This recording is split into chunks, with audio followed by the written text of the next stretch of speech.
अग्रतः चतुरो वेदा पृष्ठतः सशरम धनुः इदम ब्राह्मम इदम क्षात्रम शापादपि शरादपि। चार वेदों का जिन्होंने अभ्यास किया है और भगवान शिव से जिन्होंने धनुर्वेद सीखा है, जो ब्रह्मर्षि भी है और क्षत्रिय भी है।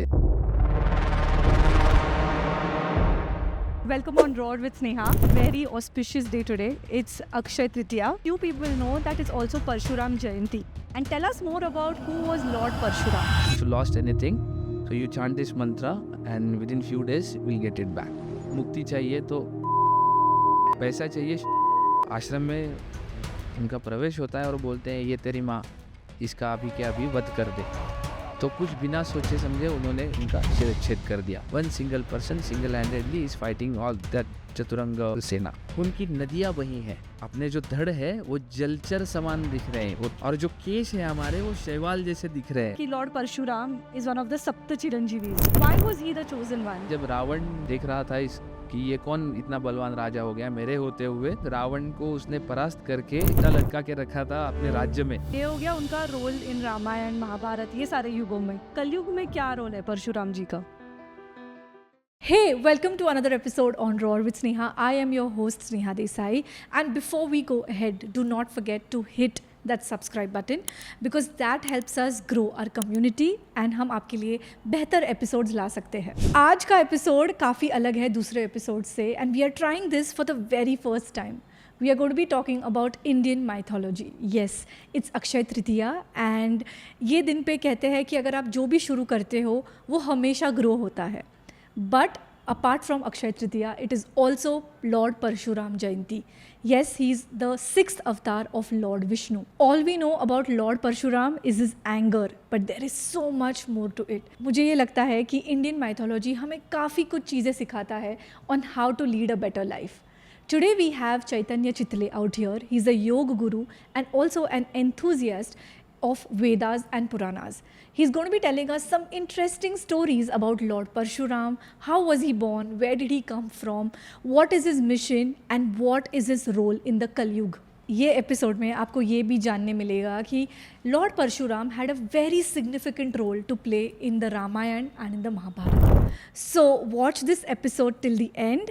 प्लीज़ सपोर्ट अस और बहुत सारा प्यार दीजिए इस एपिसोड को because this is the very first time we are doing it as I just said.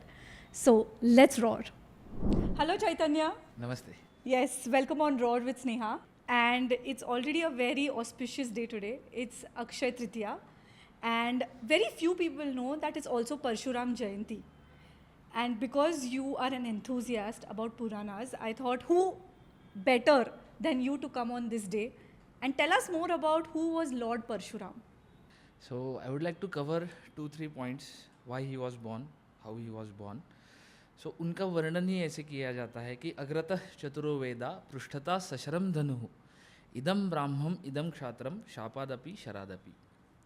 यानी कि चार ही वेदों का जिन्होंने अध्ययन किया है और धनुर्वेद स्वयं भगवान शिव से जिन्होंने सीखा है, ऐसे ब्राह्मण भी है क्षत्रिय भी है. So the choice is yours कि मैं आपको शाप दूँ कि आप युद्ध करोगे. So that story will come later. Why he was born. So he was trained.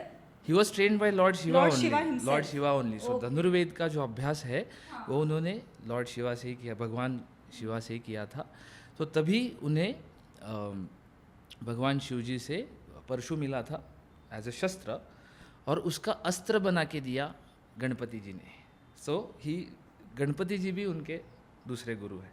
ठीक है. और उसके बाद धनुर्वेद तो है ही, मतलब उनका जो धनुष्य था, कोदंड था, वैष्णव धनुष्य था, वो भी उन्हीं से मिला है. लेकिन उसके साथ जो महत्वपूर्ण अस्त्र मिला है दैट इज़ सुदर्शन. उसका रेफरेंस आगे आएगा. So let's talk about how he was born. So his name is Ram basically. He was not Parashuram. वो बाद में उनका नाम उन्होंने जब परशु धारण किया उसके बाद उनका नाम परशुराम बना है. He used to be Bhargava Ram. Bhargava कुल में जन्मे हुए राम, इसके लिए Bhargava Ram. So Bhrigu rishi from and his lineage. So Bhargava rishi, उनके जो पुत्र हैं वो है रुचिक ऋषि. वो भी ब्रह्मश्री थे, बहुत बड़े तपी ज्ञानी. सो ब्रह्मज्ञान प्राप्त करने के बाद उनको आज्ञा हुई पिताजी की, शादी कर लो बेटा. सो उन्होंने जब ध्यान लगा के बैठे थे तो सर्वगुण संपन्न ऐसी स्त्री कौन है? तो गाधिराज, कान्यकुब्ज करके एक प्रदेश था, उसका जो नरेश है गाधिराज, उसकी बेटी है सत्यवती। तो उसके साथ उन्हें शादी करने की इच्छा हुई। सो वो दरबार में जब गए उनके, तो गाधिराज डर गया था कि अगर मैं ना बोल दूं शादी के लिए तो ये शाप दे देंगे। सो उन्होंने ऐसा पण रखा कि 1000 शामकर्ण अश्व मुझे जो लाके देगा, मैंने ऐसे प्रण किया है कि उसकी, मेरी बेटी की शादी उसी से कराऊंगा जो मुझे 1000 शामकर्ण अश्व लाके देगा। So what is शाम करना basically? हाँ, शामकर्ण माने पूरा घोड़ा जो है वो सफ़ेद है और उसके कान जो है सिर्फ काले हैं। शाम कर्ण, कर्ण माने कान, Okay. शाम माने। रुचिक ऋषि को अंतर्ज्ञान से पता चल गया कि वरुण जो देव है उसके पास ऐसे शामकर्ण अश्व है। सो उसके पास जाते हैं मांगने के लिए, लेकिन उन्हें मना नहीं कर सकता क्योंकि वापस शाप दे देंगे। तो वो वरुण जो है वो उन्हें मद्य पिला देता है, मदिरा पिला देता है। लेकिन again he is one of the greatest Yogi that has ever happened in this earth. तो वो सिर्फ देख के सबको शांत कर देते हैं। और जब स्वर्ग से नीचे आते हैं तो जो अभी गंगा पे जो अश्वतीर्थ बना है वहाँ पे वो उतरे, इसके लिए वो अश्वतीर्थ नाम से जाना जाता है। सो वहाँ से वो आके गाधिराज को शामकर्ण अश्व सौंप देते हैं। फिर उन दोनों की शादी हो जाती है और वो आश्रम में चले आते हैं। सो उसके बाद सत्यवती से उसके जो ये है फादर इन लॉ है भृगु ऋषि, उसकी सेवा भाव देख के बहुत ही प्रसन्न हो जाते हैं और बोलते हैं कि वर मांगिए आप। तो वो बोलती है नहीं, मुझे तो कुछ नहीं चाहिए, बस आपकी सेवा होती रहे, गुरुजनों की सेवा होती रहे। लेकिन वो बोलते हैं नहीं, कुछ तो मांगना ही पड़ेगा। तब जाके सत्यवती मांगती है कि मुझे ब्रह्म तेज से युक्त ऐसा पुत्र चाहिए और मेरी माता को क्षात्र तेज से युक्त ऐसा पुत्र चाहिए। सो इसे तथास्तु। और उसके बाद पुत्र कामेष्टि यज्ञ होता है उनके लिए, पुत्र प्राप्ति के लिए जो यज्ञ किया जाता है। तो एक रिचुअल होता है उसमें कि यज्ञ बेसिकली, नॉट रिचुअल एग्जैक्टली, यज्ञ किया जाता है और उसके बाद उसका प्रसाद के तौर पर अपना जो राइस होता है, चावल, उसका भात बना के सो उस भात पे भृगु ऋषि ने कुछ अपने मंत्र सामर्थ्य से उसको ब्लेस किया इन शॉर्ट। लेकिन गड़बड़ ऐसी होगी कि वो जो चरु था, वो जो बाउल था राइस का, वो अदला बदली हो गया। अच्छा। सो जो ब्रह्म तेज था वो गया उनकी माता के पास, सत्यवती के माता के पास, और जो क्षात्र तेज था वो आ गया सत्यवती के पास। और उनको चाहिए था ब्रह्म तेज से युक्त पुत्र, क्योंकि ऋषि है। क्षात्र तेज माने उसके जैसा राजा कोई नहीं बनेगा, क्षत्रिय बनेगा उसके जैसा। और यहाँ ब्रह्म तेज मतलब उसके जैसा ब्रह्मर्षि कोई नहीं बनेगा, ज्ञानी ऋषि कोई नहीं बनेगा। ओके। और ये बात अंतर्ज्ञान से भृगु ऋषि को पता चल जाती है और वो बोलते हैं अरे ये तो गड़बड़ हो गई अभी। तो सत्यवती रोने लगती है, आप कुछ भी कीजिए लेकिन मुझे ब्रह्म तेज से युक्त ही पुत्र चाहिए। तो बोलते हैं अभी वर का ये तो असर तो ये नहीं हो सकता, निगेट नहीं किया जा सकता। तो बोलती है कि मेरा पौत्र ऐसा जन्मे लेकिन मेरा पुत्र ब्रह्मश्री होना चाहिए, मतलब ब्रह्म तेज से युक्त हो। पौत्र माने ग्रैंडसन। ओके। सो परशुराम वहाँ पे वो ट्रांसफर होगी, वो जो शक्ति थी। और जमदग्नि ऋषि, he was a son of Ruchik and Satyavati. Okay. और उनको फिर परशुराम जी, हाँ, वो रेणु राजा की कन्या रेणुका और जमदग्नि ऋषि, इनके बाद मतलब इनका पुत्र हुआ परशुराम। सो उसके पहले भी उनके 4 पुत्र है, वसु, विश्वावसु, सुषेण और एक है कोई, और बाद में राम। तो his name was Ram only. So Bhargava कुलोत्पन्न, भार्गव कुल में जन्मे, इसके लिए भार्गव राम। और बाद में परशु धारण किया, उसमें Parashuram. So parashu is the axe. Parashu is the axe, वो दिव्य परशु है, वो अस्त्र है, नॉट शस्त्र, नॉट ऑर्डिनरी परशु। सो उसका खासियत ये कि अगर किसी के ऊपर वार होता है तो खाली नहीं जाएगा और वो परशु इनके पास वापस आ जाएगा, like just like a Sudarshan only, कि सब संहार करके वापस it will come back to him. It will come back to him. Okay, that's how he was born. Very interesting. Also जो मुझे पता है, थोड़ा बहुत जो मैंने पढ़ा है, so he is also known as the 6th avatar of Vishnu. Yes. तो वो अवतार क्यों हुआ? ओके, सो इसके पीछे भी एक इंटरेस्टिंग स्टोरी है कि भगवान श्री विष्णु का जो सुदर्शन है उसको एक दिन गर्व हुआ कि मेरे वजह से ये पराक्रमी है इतने, मेरे बगैर इनका कुछ नहीं चल सकता, ऐसे। तो विष्णु जी बोले जा भाई देख ले, जन्म ले ले फिर तू, अगर तुझे लगता है कि कुछ नहीं हो सकता। तो वो जो है उसका जन्म वो है कार्तवीर्य, जो उसका नाम है अर्जुन। हय हय नाम का उनका कुल है, उसमें जन्मा हुआ। हय हय अर्जुन भी उसे बोलते हैं और कार्तवीर्य अर्जुन भी बोलते हैं। So he was born as Kartavirya. Kartavirya, Lord- okay, हाँ, कार्तवीर्य। हम्म, सो कार्तवीर्य ने ही जन्म लेने से पहले वरदान मांगा था कि भवतुल्य ने मारा है, आपके जैसा ही कोई पराक्रमी हो, आप ही हो, आपके हाथ से ही मुझे मृत्यु आए। अच्छा। Then he was born and then बहुत अच्छा राजा था। सो उसके बाद में जब 1000 साल तक उन्होंने राज्य किया, तो उसके बाद उनके मन में ऐसा आया कि सब कुछ है मेरे पास, पैसा है, और लेकिन मेरे पास ज्ञान नहीं है, मेरे पास शांति नहीं है। सो वो ऐसे करते करते करते करते अपना जो महाराष्ट्र में अभी माहौर है वहाँ पे दत्त शिखर, वहाँ पे आ जाते हैं भगवान दत्तात्रेय से मिलने के लिए। अच्छा। सो उनकी पहली भेंट है वहाँ पे। सो दत्तात्रेय उनको देख के बहुत ही खुश हो जाते हैं और आशीर्वाद देते हैं, हज़ारों साल तक राज्य करेगा और तू सहस्त्र बाहु बन जाएगा। सहस्त्र बाहु माने अजिंक्य योद्धा बन जाएगा। So nobody can defeat you. Okay. Okay. तो फिर वही वहाँ पे वो मांगता है कि आपके हाथ से गुरुदेव मुझे मृत्यु चाहिए, आपके जैसे ताकतवर विभूति से ही मुझे मृत्यु चाहिए। वो कहते तथास्तु, ठीक है। फिर वो वापस आ जाता है और कुछ साल और कुछ 1000 साल राज्य करने के बाद वापस उन्हें उसके बाद संन्यास्त वृत्ति जागृत हो जाती है। जैसे हमारे इसमें आश्रम है ना कि वानप्रस्थाश्रम, गृहस्थाश्रम, वानप्रस्थाश्रम, संन्यासाश्रम, वो वापस आ जाते हैं दत्तात्रेय के पास असली ज्ञान की प्राप्ति के लिए। सो दत्तात्रेय स्टार्टेड टीजिंग हिम कि और धन चाहिए और सिद्धियाँ चाहिए।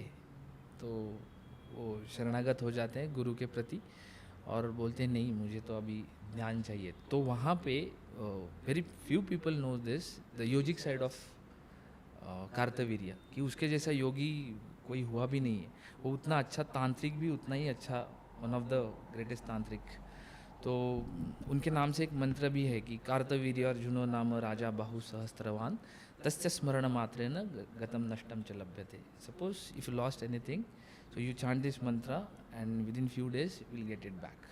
Wow. So this is the basic, मतलब एक नॉर्मल चीज़ है, लेकिन उनका नाम लेके, सो नमस्ते कार्तवीर्याय ऐसे नाम से वो मंत्रों की श्रृंखला है कि ओम नमस्ते कार्तवीर्याय। If you chant that mantra, there are specific way to सिद्ध करने का, जो ये मंत्र सिद्ध करने का कुछ स्पेसिफिक तरीके भी हैं उसके, will not go into those details. लेकिन ओम नमस्ते कार्तवीर्याय, मुक्ति चाहिए तो ओम नमस्ते कार्तवीर्याय, ठीक है। पैसा चाहिए श्रीम नमस्ते कार्तवीर्याय, ठीक है। सो उसके ऐसे जो रीम बीज है, षड बीज है, वौषड बीज है, खेम खेम बीज है, हर बीज के आगे वो नमस्ते कार्तवीर्य लगा के यू कैन चैंट दैट मंत्र एंड इच्छित फल प्राप्ति उससे हो जाएगी, ठीक है।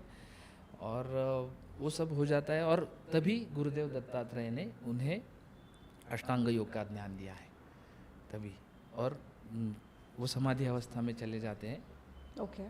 कार्तवीर्य 13 दिन तक उनकी पहली समाधि लगी है वहाँ पे। ऐसा वर्णन है कि 13 दिन पहले ही समाधि जब जाते हैं समाधि अवस्था में, और वहाँ से नीचे आने के बाद तो अब बोलते हैं कि मैं तो क्षत्रिय कुल में जन्मा हूँ, मुझे वैसी ही मृत्यु चाहिए, तो मैं क्या करूँ। वो कॉट इन टू माइंड्स कि यहाँ पे वैराग्य भी प्राप्त हो गया है और वहाँ पे राज्य भी संभालना है, क्या करे। तो दत्तात्रेय बोलते जब आपका समय आएगा तब आपको वैसे ही वीरगति प्राप्त हो जाएगी। तो यहाँ पे निकल आते, लेकिन भगवान श्री विष्णु को अवतार जन्म लेने के लिए भी कुछ रीज़न चाहिए था। सो क्या होता है कि इसका पुण्य प्रभाव इतना ज़बरदस्त था, बहुत बड़ा था कि कोई उसको, he was untouchable kind of. तो देवताओं ने ऐसी कुछ घटनाएं रचाई कि उसका जो पुण्य हनन हो जाए। तो क्या होता है कि ऐसा, इसमें ये तेजस्वी है कौन ये काम कर पाएगा, तो वो भेज देते हैं सूर्य को। सूर्य ब्राह्मण वेश में दान मांगने के लिए इसके पास आ जाता है कार्तवीर्य के पास। कार्तवीर्य की खासियत थी कि किसी ब्राह्मण को किसी को ना नहीं कहेगा, तो कार्तवीर्य जब तर्पण संध्या वंदन जब कर रहे होते हैं तो आ जाते हैं वहाँ पे सूर्य भगवान और बोलते हैं कि ओम भवती भिक्षान देहि। कार्तवीर्य तुरंत समझ जाता है ये कोई साधारण ब्राह्मण नहीं है। फिर भी वो बोलता है ठीक है। तो सूर्य भगवान मांगते हैं उनसे कि ये पृथ्वी पे जितने भी वृक्ष हैं वो मुझे भक्षण करने हैं। तो कार्तवीर्य सोच में पड़ जाता है कि ठीक है, योग बल से हम लोग मैं वापस ये सब पृथ्वी जो है वो हरी भरी बना दूंगा। तो वो अपना धनुष्य निकालता है। तो ये जो ब्राह्मण रूप में आए सूर्यदेव है वो उनको एक बाण देते हैं कि ये बाण चलाओ, ये बाण से पूरे जो वृक्ष हैं पृथ्वी के ऊपर के वो नष्ट हो जाएंगे और अग्नि रूप से मैं उसे भक्षण कर लूँगा, उसकी ऊर्जा जो है। तो ऐसा होता है कि वो बाण चलाने के बाद उस बाण में से हज़ारों लाखों बाण निकलना शुरू हो जाते हैं और जो वृक्ष दिखे उस वृक्ष को भस्म करना चालू हो जाता है। उसमें से कुछ बाण गिर जाते हैं वशिष्ठ मुनि के आश्रम में और वो चिढ़ जाते हैं कि ये खुद राजा है, ये पालनहार है हमारा और ये ऐसे कैसे कर सकता है हमारे साथ। उन्हें पता चल जाता है कि ब्रह्मज्ञान से कार्तवीर्य ने ये किया है। तो उसे तुरंत शाप दे देते हैं कि भगवान विष्णु का अवतार तेरा सर्वनाश कर देगा। और जो ज्ञानी राजा था उसकी बुद्धि भ्रष्ट होगी। तो So that is where the role of Parshuram began. परशुरामा Because then he had कोई तो reason चाहिए था Reason for चाहिए him था, हाँ। to get that शाप. सो उनका पुण्य प्रभाव कम हो गया और उसके बाद उन्होंने स्वर्ग के ऊपर आक्रमण कर दिया, स्वर्ग जीत लिया और सब देवता त्राहिमाम भगवान विष्णु के पास जाते हैं और बोलते कि उसका विधान बना हुआ है, वो ज्ञानी है, वो खुद ही छोड़ देगा, उसको ये सब ज़रूरत नहीं है, आप जाओ। सच में ऐसा डायलॉग है उनके बीच में कि वो राजा ज्ञानी है, उसको ये सब करने की ज़रूरत नहीं है, चेष्टा कर रहा है कुछ वो, फिर भी देवता मानने के लिए तैयार नहीं। तो वो अगेन वशिष्ठ का शाप और इनका जन्म। सो रेणुका और जमदग्नि का 5वां बेटा राम। So ऐसे भी कहते हैं कि lord Parashuram is one of the सप्त चिरंजीवीज, Yes. The immortal, Immortals. The 7 immortals, उसमें से एक परशुराम जी है। Yes. तो why was he the chosen one, why was he the immortal? So again Renuka Mata, उनके जैसी पतिव्रता भी कोई नहीं थी, अच्छा। रेणुका और जमदग्नि।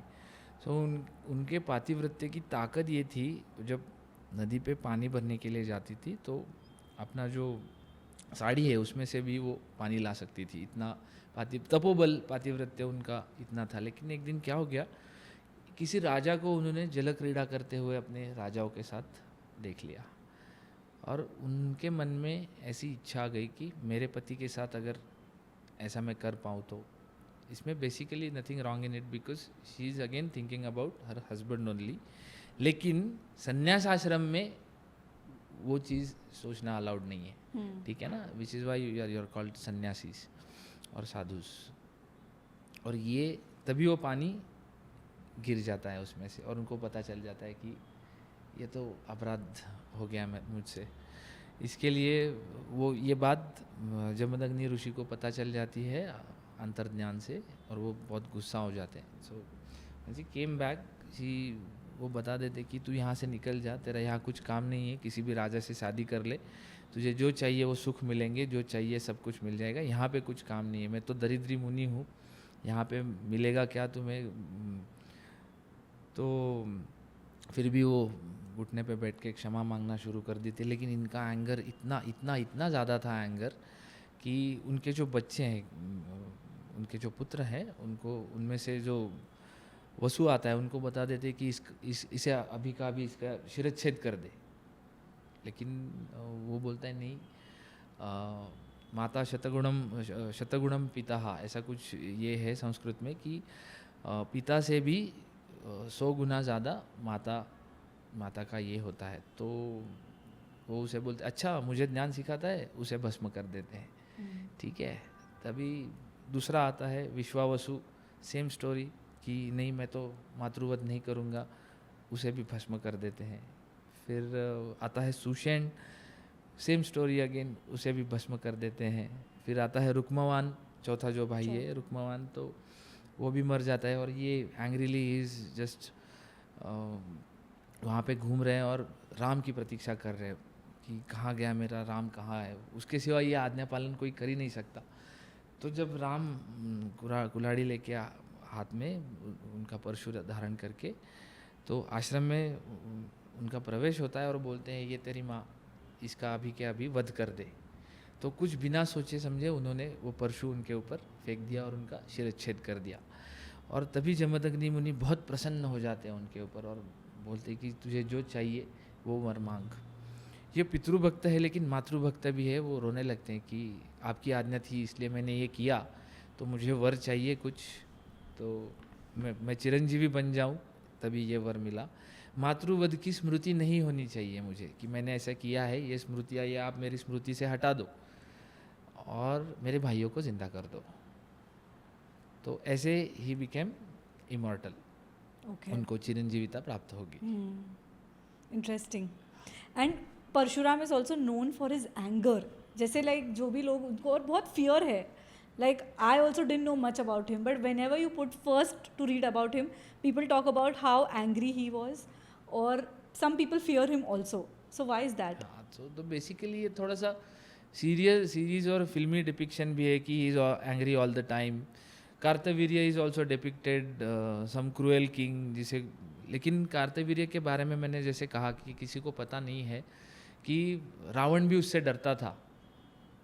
ऐसा निशाचर करके उल्लेख है उसका रावण का। जब रावण देख रहा था कि ये कौन इतना बलवान राजा हो गया मेरे होते हुए, तो उन दोनों का एक युद्ध हुआ है और उसके बीच में रावण को उसने परास्त करके कार्तवीर्य ने उल्टा लटका के रखा था अपने राज्य में।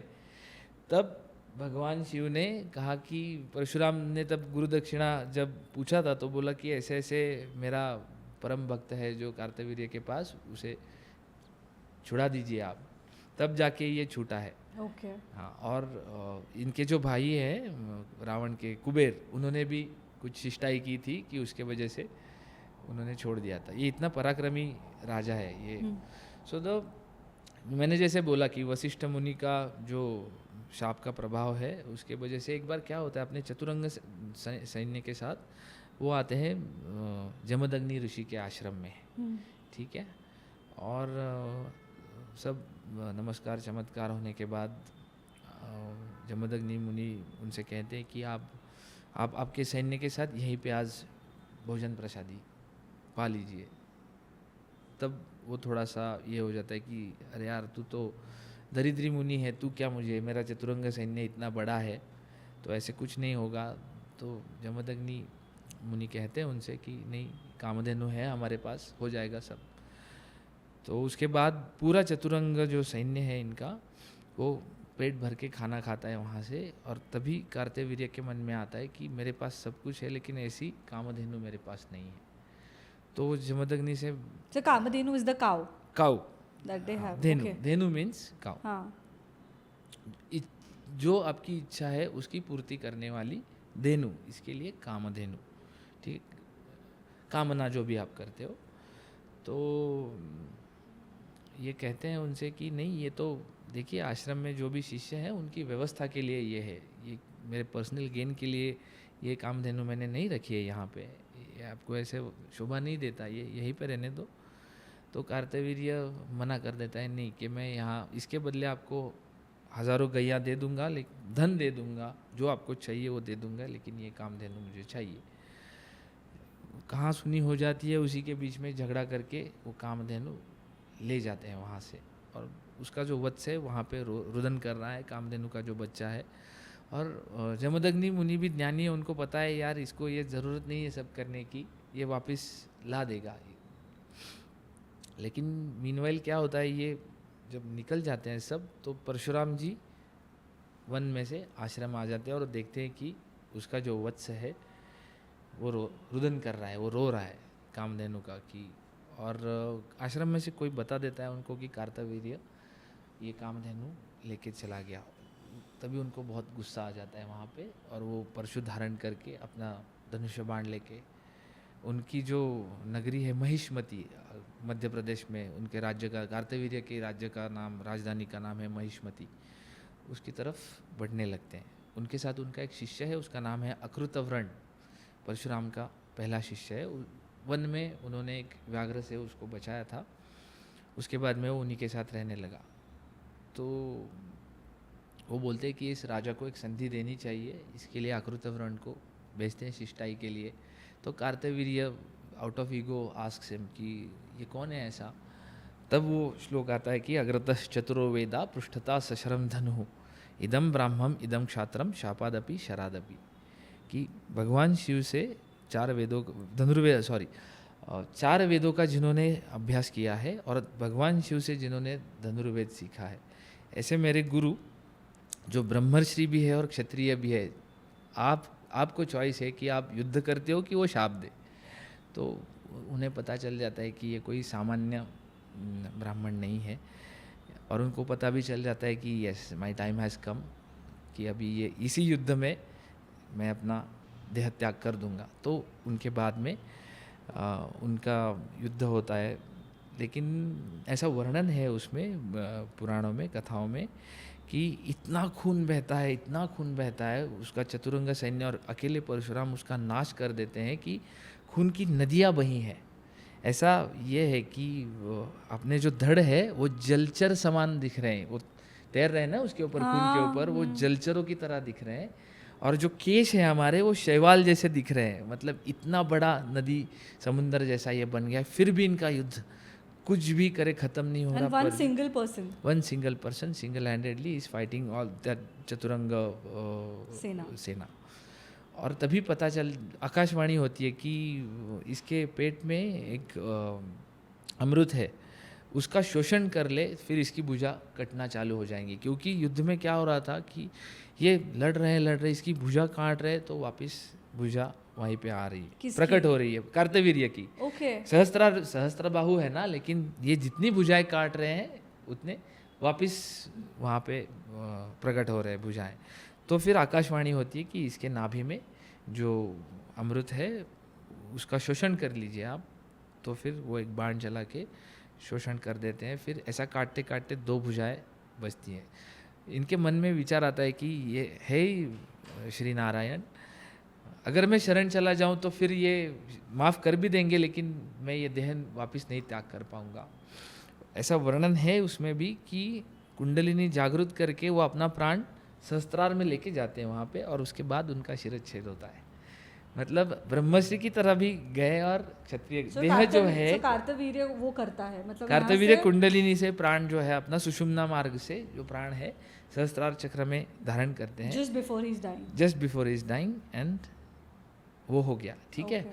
सो यहाँ पे खत्म हो गया। वो कामधेनु को ला देते हैं वापस। तो और एक स्टोरी है जहाँ पे वो कहते हैं कि क्षत्रियस को 21 टाइम्स मारा था परशुराम जी ने। यस। तो उसका क्या सिग्निफिकेंस है और वो क्यों हुआ? कार्तवीर्य को मारने के बाद आश्रम में आ जाते हैं कामधेनु को लेके, और जमदग्नि जो है वो गुस्सा हुआ है उन पे कि अरे उसके जैसे ज्ञानी राजा को मार के आया, अभी हमारी रक्षा कौन करेगा, हमारा पालन कौन करेगा। तो जाइए आप और ये कीजिए, तर्पण कीजिए उनके लिए, पश्चाताप प्रायश्चित्त लीजिए। तो तभी वो जो कावड़ यात्रा है, तो उन्होंने कहा कि कैसे करें पश्चाताप पिताश्री। तो बोलते गंगा की कावड़ लेके जाइए रामेश्वरम में, रामेश्वरम की जो यह सैंड है, बालू जो है, वो आके गंगा में अर्पण कर दीजिए, और गंगा किनारे जो भी छोटे मोटे तीर्थ है वो तीर्थाटन आपको करना है। तो मेरा ऐसा मानना है कि तभी से कावड़ यात्रा जो प्रचलित हुई है वो उस टाइम से हुई है। उसी समय से हुई है कि गंगा की, अभी भी जाते हैं कई सारे भाविक ऐसे हैं कि गंगा का पानी लेके, गंगा जी का पानी लेके रामेश्वरम तक पैदल जाते हैं। Now his Kartavirya sons are surprise कि how can a Brahmin like him kill our father. इतने बड़े पराक्रमी योद्धा को ऐसे मारना, सच में जो किसी से नहीं हो पाया पूरे ब्रह्मांड में, ये करके गया। तो वो 100 पुत्र उनके जमदग्नि मुनि के आश्रम में आते हैं कि लेकिन राम वहाँ पे नहीं है आश्रम में, तभी वन में गए हुए हैं वन में। और तभी जमदग्नि ऋषि को मारने के लिए तैयार हो जाते हैं। अभी जमदग्नि मुनि का भी तपोबल देखिए कि एंगर के बारे में आपने पूछा था ना, कि उनका एंगर, वो क्रोधी मुनि ऐसे उस टाइम पे ये थे, फेमस थे कि बहुत क्रोध करते हैं। तब उन्होंने क्रोध का त्याग किया हुआ था। वो शैडो उनके सामने खड़ी है कि अभी मुझे अंदर ले ले, ये सबको भस्म कर देंगे। लेकिन वो बोलते कि नहीं, अभी त्याग किया है इसका, इसके लिए वो मरना पसंद कर देते। तो कार्तवीर्य के जो पुत्र है उनका शिरच्छेद कर देते हैं वहाँ पे। ठीक है, रेणुका भीख मांगती है उनके प्राणों की, लेकिन वो सुनते नहीं है। और वो कहती भी है कि वो क्षत्रिय था, वो युद्ध में मरना ही डिज़र्व करता था। ठीक है, अगर आप में इतना ही है तो मेरे बेटे के साथ आप, मतलब राम के साथ युद्ध कर लो। और लेकिन उनकी बात नहीं सुनता है कोई, जमदग्नि मुनि का ये हो जाता है। और रेणुका माता रोने लगती है। तभी राम जंगल से आते हैं और वो देखते हैं कि ऐसे ऐसे हुआ है। और रेणुका माता जो है वो कहती है, राम कुरु निक्षत्रिय महिम, ये पृथ्वी जो है वो निक्षत्रिय कर दे। तभी वो वहाँ पे प्रण लेते हैं कि ये पृथ्वी 21 बार मैं निक्षत्रिय करूँगा। लेकिन ये इतना आसान भी नहीं है, क्योंकि कार्तवीर्य जितने ले नहीं, लेकिन पराक्रमी सम्राट तो है वहाँ पे, बहुत सारे हाँ, राजा उससे महाराजा भी है, better- raja maharaja, yes there are. So वो क्या करते हैं कि अभी इतना अगर बल अगर चाहिए तुझे तो कौन देगा? तो अगेन गुरुदेव दत्तात्रेय। तो वो अपने कावड़ में बैठ के, कावड़ में माता को बिठा के, और जमदग्नि मुनि को, तैलद्रोणी बोलते हैं उसे, वो बिठा के वहाँ पे आना चालू कर देते हैं। यहाँ पे दत्त शिखर जो अभी का माहौर है महाराष्ट्र में, तो वहाँ पे आने के बाद आकाशवाणी होती है वहाँ पे कि यहीं पे जमदग्नि मुनि का तर्पण होना चाहिए। और माँ रेणुका भी बोलती है कि मैं यहाँ पे सती जाऊँगी। ठीक है, तो वहाँ पे दत्त शिखर और सामने रेणुका शिखर भी है अगर आप देखोगे तो। और अनुसुया शिखर भी है वहाँ पे, नॉट रेणुका शिखर, अनुसुया शिखर भी है। लेकिन वहाँ पे मातृ तीर्थ है, आई एम सॉरी, जहाँ से स्नान करने के लिए गंगा निकाली थी परशुराम महाराज ने। तो ये उन्हें, रेणुका माँ को पता है कि दत्तात्रेय का शिष्य है कार्तवीर्य, ये कहीं गुस्सा होकर शाप ना दे, इसके लिए वो पहले शरण जाती है उनके। और वो बताती है कि ऐसा ऐसे हुआ था, मेरे पति का इन्होंने, क्षत्रियों ने हनन कर दिया, और मेरे बेटे ने प्रतिज्ञा की है कि 21 बार पृथ्वी निक्षत्रिय करूँगा। तो वो वहीं पे शाप दे देते हैं और राम को एक क्षात्र तेज प्रदान करते हैं वहाँ पे। और so you will become more powerful like that. और फिर कार्तवीर्य, बट वो शाप कैसे हुआ? शाप भी देते हैं, अच्छा, शाप भी देते हैं कि ये क्षत्रिय ऐसे मारे जाएंगे तेरे हाथ से, और इसे क्षात्र तेज भी प्रदान किया है। ठीक है, और फिर परशुराम शरण जाके उन्हें कहता है कि ऐसे ऐसे आपका कार्तवीर्य जो शिष्य था वो मेरे हाथ से मारा गया। तो बोलते मुझे पता है, ये मैंने उसे वर दिया था। ये विष्णु के ही अवतार है ना दोनों। और वहाँ पे अभी नवविधा भक्ति में जो सखा भक्ति है वो परशुराम जी ने की है, अपने गुरु की सखा भक्ति दत्तात्रेय के प्रति, गुरुदेव दत्तात्रेय के प्रति। तो वो उन्हें बोलते हैं कि आप जैसे मेरे सखा हो, ठीक है, आपको उसका कुछ पाप नहीं है, ठीक है। तो वहाँ से वो 21 बार पृथ्वी निक्षत्रिय करने की स्टोरी चालू हो जाती है। तो मीनवाइल माता रेणुका सती जाती है वहाँ पे, अपने पति का जो शीश है वो अपने इसमें रख के, और उसके बाद राम निकल पड़ते हैं पृथ्वी निक्षत्रिय करने के लिए। तो अभी सब लोग पूछते हैं कि अगर 21 बार पृथ्वी निक्षत्रिय की थी तो आगे क्षत्रिय वंश जो है वो आया कैसे? तो ऐसे है कि उन्होंने सभी क्षत्रियों का नाश नहीं किया है, जो भी अन्याय करने वाले थे उन्हीं क्षत्रियों का नाश किया है। अभी अगर आप देखोगे तो जनक राजा, तो जो सीता स्वयंवर में जो धनुष्य जो टूटा है वो किसने दिया था? वो परशुराम जी का ही तो धनुष है जो वहीं पे उन्होंने छोड़ दिया था। वो विश्राम करने के लिए जनक के इसमें जनकपुरी में रुके थे, मिथिला में, तो वो वहीं पे छूट गया। अच्छा, वो उनका ही था? वो उनका ही धनुष्य है। अच्छा, इसीलिए तो गुस्सा आ गया, वो शिव धनुष्य टूट गया। Will come to that part later. Raja Dilip जो है, जो प्रभु श्री रामचंद्र का जो पूर्वज है, उनको वर किसने दिया था? परशुराम ने दिया था कि आपके जो कुल में है वो स्वयं नारायण जन्म लेंगे। तो ऐसा है कि सभी क्षत्रियों का उन्होंने नाश नहीं किया है। जो अन्यायी थे, जो क्रूर थे, जो अच्छे शासक नहीं थे, उन्हीं क्षत्रियों का बस उन्होंने ये किया है। तो इतना इनका क्रौर्य इतना ज़बरदस्त है कि 21 लेक्स उन्होंने क्षत्रियों के खून से बनाए हैं और उससे अपने पूर्वजों का तर्पण किया है। बाप रे। और ये सब होने के बाद फिर वापस एक बार निक्षत्रिय करने के बाद आओ माहुर वहाँ पे ऐसे करके 21 बार, और उसके 21 बार पृथ्वी निक्षत्रिय होने के बाद अब ठीक है बस, क्योंकि क्षत्रिय डर के भागने लगे थे, समाज व्यवस्था जो है वो बिगड़ने लगी थी उस टाइम पे। तो अभी इसका तर्पण करना चाहिए, तो वो वहाँ पे यज्ञ करते हैं। उसके अध्वर्यु जो है, यज्ञ के जो प्रमुख है वो है गुरुदेव दत्तात्रेय, और सभी ऋषि महर्षि वहाँ पे आ जाते हैं। और ये पूरे पृथ्वी का जो दान है वो परशुराम जी ने दिया है कश्यप ऋषि को। ठीक है, दान मतलब दान दे दी, ये जो भूमि है पूरा, हाँ ये ओके। कुछ रखा, उनको कुछ चाहिए नहीं, वो तो ऋषि है ना, तो उन्होंने कश्यप ऋषि को दान दे दिया। और फिर कश्यप ऋषि ने कहा कि दान दी हुई भूमि पे, चीज़ पे आपका कोई अधिकार नहीं है, आप यहाँ से निकल जाओ। ओके। तो ही केम टू महेंद्रगिरी पर्वत इन कोकण रीजन। अगर देखोगे अभी जहाँ पे परशुराम का मंदिर है महाराष्ट्र में, मतलब अपने सातारा के थोड़ा सा आगे अगर जाओ आप, तो वहाँ पे वो है महेंद्रगिरी पर्वत। सो वो वहाँ पे आ गए। सो ऐसा भी एक स्टोरी है जहाँ पे वो कहते हैं कि जो पढ़ा है मैंने कि कोंकण भूमि क्रिएट किया था परशुराम जी ने। यस, तो वहाँ से निकल के आने के बाद वो महेंद्रगिरी पर्वत पे बैठे हैं तब के लिए, तभी उन्होंने वहाँ से शरसंधान किया था नई भूमि तैयार करने के लिए। तो समुद्र से कहा कि मेरे बाण जब तक ख़त्म नहीं हो जाते तब तक आपको पीछे जाना है। तो उस तरीके से वो 8 कोस ऐसी डीप और 120 कोस ऐसे, मतलब गुजरात से, मुंबई से लेके केरल तक, कन्याकुमारी तक वो कोकण भूमि थी, उसकी निर्मित होगी। ओके। तो समुद्र आया साहब कि मेरे पेट में जो जलचर है उनका भी मुझे ये रखना है प्रभु। तो वहाँ पे उन्होंने वो शरसंधान रोक दिया और ऐसे अपरांत भूमि की निर्मित हो गई। ओके। हाँ, विच वी कॉल कोकण। और महेंद्रगिरी पर्वत पे वो अभी भी वास करते हैं। और वहाँ से आगे एक चिपळूण से आगे गुहागर नाम का जो छोटा सा एक गांव है, कस्बा है, उसे गुह्य आगर, गुह्य रूप से, गुप्त रूप से वहाँ पे वास करते हैं, इसीलिए गुह्य आगर, उसका बाद में बना Guhagar.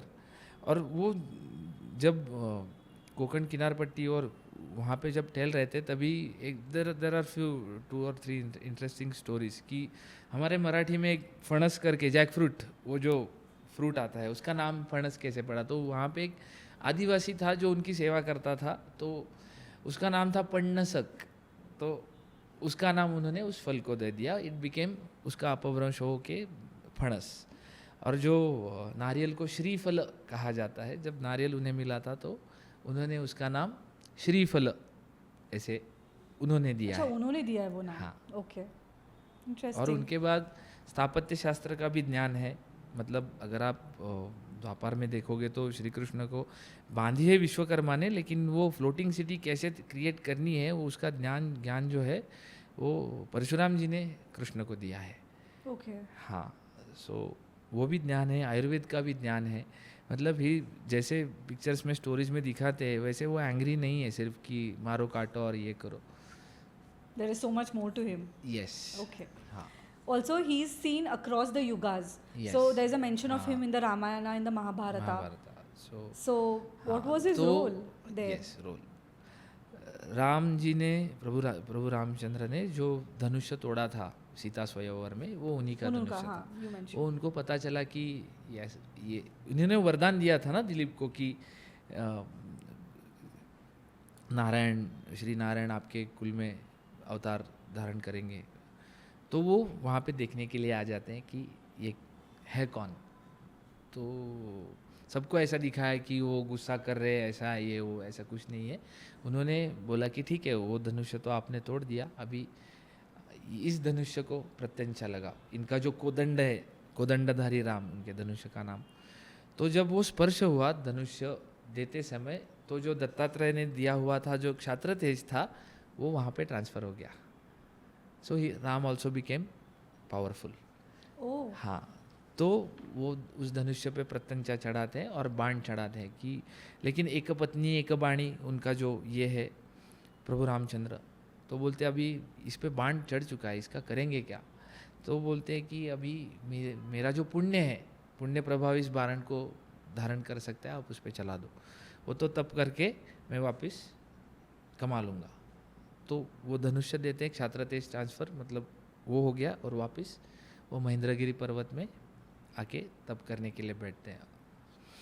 And what about Krishna? There is a very हाँ, interesting story about the Sudarshan Chakra. हाँ, तो कृष्ण भगवान को सुदर्शन जो है सांदीपनि ऋषि के आश्रम में जब उनका अध्ययन पूर्ण हो जाता है तो सब विद्यार्थी जो है निकल गए वहाँ से, लेकिन कृष्ण अकेला रुका है। तो सब पूछ रहे कि कन्हैया यहाँ पे क्यों रुके हो? तो किसी का वेट कर रहा हूँ। वहाँ पे तभी ये आ जाते हैं भगवान परशुराम, और अपने पास का जो सुदर्शन है वो बोलते कि मेरा जो सब कुछ है क्षात्र तेज है तो राम ने दे दिया, तो आप ये ले लीजिए। तो जो सुदर्शन है वो सुदर्शन भगवान कृष्ण को जो है वो भगवान परशुराम ने ऐसे दिया है। और अगर अक्रॉस द महाभारत आप देखोगे तो भीष्माचार्य है, उनके गुरु भगवान परशुराम है, कृपाचार्य जो है, द्रोणाचार्य जो है, कर्ण जो है, इन सभी रथी महारथियों के जो गुरु है वो भगवान परशुराम ही है। और मैंने जैसे पहले बताया कि द्वारका जो है उसका जो फ्लोटिंग सिटी ये करने का जो ज्ञान है वो भगवान कृष्ण को उन्होंने दिया है। Wow. I mean, कितने सारे, I think one of the greatest gurus or warriors you Yes. can say who trained all of these. Warrior gurus, yes, Warrior kshatra gurus. तेज और ब्रह्म तेज, जैसे वो Exactly. श्लोक हमने ये किया है कि I don't इदम know how many ब्रह्मम् इदम people know क्षात्रम्। about this, about Parshuram ji. I mean, हाँ, because we believe what we see, ये सीरीज में दिखा दिया, इसमें दिखा दिया, सबको लगता है कि ओके ही used to be angry all the time. ऐसे नहीं होता है, ठीक है। उनके जैसा मतलब आप अगर देखोगे इसमें तो भीष्माचार्य उनका ही शिष्य है ना, इन्हीं के शिष्य है को अनडिफिटेड वॉरियर। अगेन नरोवा कुंजरो स्टोरी कि द्रोणाचार्य तो इतना भीषण युद्ध कर रहे थे कि किसी से रोके से नहीं रुक रहे थे, फिर युधिष्ठिर को जाके झूठ बोलना पड़ा, तब उन्होंने शस्त्र रख दिया और उनको मार दिया गया। और कृपाचार्य तो सप्त चिरंजीव में से ही है, अच्छा। तो महाभारत के युद्ध के बाद वो तो सो ये हो गया उनका रोल इन रामायण महाभारत ये सारे युगों में। अभी we are in Kalyug and we are getting into the transition हाँ, period you can transition, say. सो कलयुग में क्या रोल है परशुराम जी का? कल की अवतार के one of the gurus is going to be Parashuram only again. और एक मराठी में पुस्तक है कि गोमंतकातील यज्ञ संस्थेचे पुनरुज्जीवन, जो अग्निहोत्र जो दो समय सूर्योदय और सूर्यास्त के समय जो अग्निहोत्र किया जाता है उसकी शुरुआत भी वापस उन्होंने, यज्ञ संस्था जो है वो वापस गोमंतकातील, I am talking about the Konkan city, Goa city, तो वहीं पे वापस उन्हीं के बाद उन्हीं के आशीर्वाद से चालू हुई है। लेकिन उस गुरु परंपरा में ऐसी स्टोरीज भी है, मैं उन व्यक्तियों से मिला भी हूँ कि उन्होंने अनुभव किया कि परशुराम उनके सामने आके भी उन्होंने दर्शन भी दिया है। हाँ, सो उनके बारे में ये है कि he is angry all the time, शाप दे देंगे, ये कर देंगे। तो ऐसा हुआ था, मेरे घर वालों ने भी देखा था कि परशुराम जी की उस टाइम पे जब उपासना हो रही थी, अरे इनकी उपासना मत किया करो, ये उनसे सब डरते हैं, ऐसा करते हैं, वैसे उनके मंदिर में भी कोई नहीं जाता। So nobody looks at his yogic side, मतलब मैं ये हमेशा कहता हूँ कि उनके जैसा मातृभक्त कोई नहीं हुआ, उनके जैसा पितृभक्त कोई नहीं हुआ, उनके जैसा गुरु भी शायद ही कहीं हो, विरला ही कहीं हो कि कुछ भी अपने पास नहीं रखा, सब कुछ अपने शिष्यों को दान कर दिया। मतलब यहाँ तक कि अपने जो शिष्य हैं भीष्माचार्य, उनसे भी एक बार हारने तक की उनके पास ये आई थी, मतलब ऐसे हार भी गए थे शायद उनके भीष्माचार्य के साथ युद्ध में। तो इनके जैसा गुरु भी कोई नहीं हो सकता। सो आई फील कि ये गुण हम उनमें से ले सकते हैं कि मातृभक्ति पितृभक्ति अभी तो कलयुग में ज़्यादा ज़रूरी है कि अगर कुछ गुण लेना है तो मातृभक्ति और पितृभक्ति का ही ले ले तो भी बहुत है, काफ़ी है। बहुत इंटरेस्टिंग से स्टोरीज है अबाउट लॉर्ड परशुराम, लेकिन फोकस इस पे किया गया है कि उनको बहुत गुस्सा आता था And I'm so glad that we got this opportunity to talk about him in so much depth. Yes. And you shared such beautiful stories about him. I'm sure it's going to help the listener to know so much more about him. So thank you so much for coming on Raw. Thank you. Thank you. I hope आपको कुछ नई जानकारी जानने मिली about Lord Parshuram. Please tell us about your reviews and your questions in the comments below, and do not forget to share this episode with your loved ones. I'm going to see you guys in the next video. Till then, keep rising and embracing in love, and do not forget, I roar you.